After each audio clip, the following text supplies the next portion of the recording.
நீ இதுக்கு முன்னாடி என்னவோ எப்படியோ இருந்தீங்க, பரவாயில்ல. இனிமேல் நீங்க என்ன பண்ணணும்? வீண்காலம் கழிக்காதீர்கள். ஏனென்றால் இறைவன் வருகின்ற தருணம், இறைவன் வருந்து என்னை அழைத்து செல்லுகின்ற தருணம். இதற்கு முன்னாடி நான் சொல்லுவதை நீங்கள் கேட்டீர்களானால் நீங்களும் என்னை போன்ற பெரிய லாபத்தை அடையலாம். உங்களையும் ஆண்டவர் அழைத்து செல்வதற்கு தயாராக இருக்கிறார். ஆனால் நான் சொல்லுவதை மட்டும் கடைபிடிங்கன்னு சொன்னார்.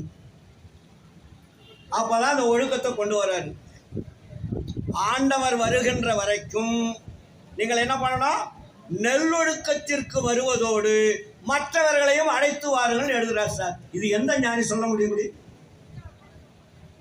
நீங்களும் நெல்லொழுக்கத்திற்கு வருவதோடு மற்றவர்களையும் அழைத்து வாருங்கள். எதற்காக?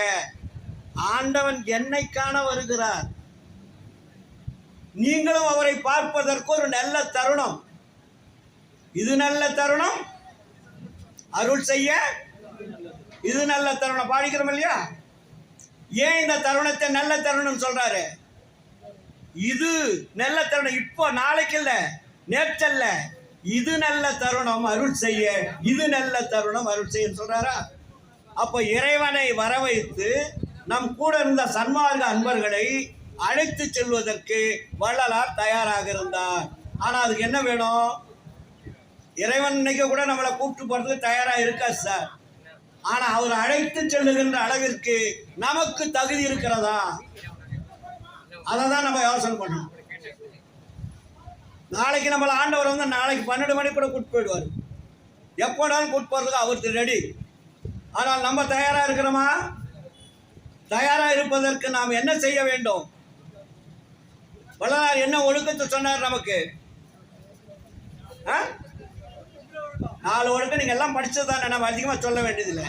அந்த 4 ஒழுக்கத்துல எந்த ஒழுக்கத்தை கடைபிடிக்க சொன்னாரு? 2 ஒழுக்கம். இந்திரிய ஒழுக்கத்தையும் கரண ஒழுக்கத்தையும் 2 மட்டும் நீங்க கடைபிடிச்சுக்கனா இன்னும் 2 ஒழுக்கம் உங்களுக்கு போனஸ். ஜீவ ஒழுக்கம், ஆன்ம ஒழுக்கம் நீங்க பெருசா எடுத்துக்க வேண்டியதில்லை.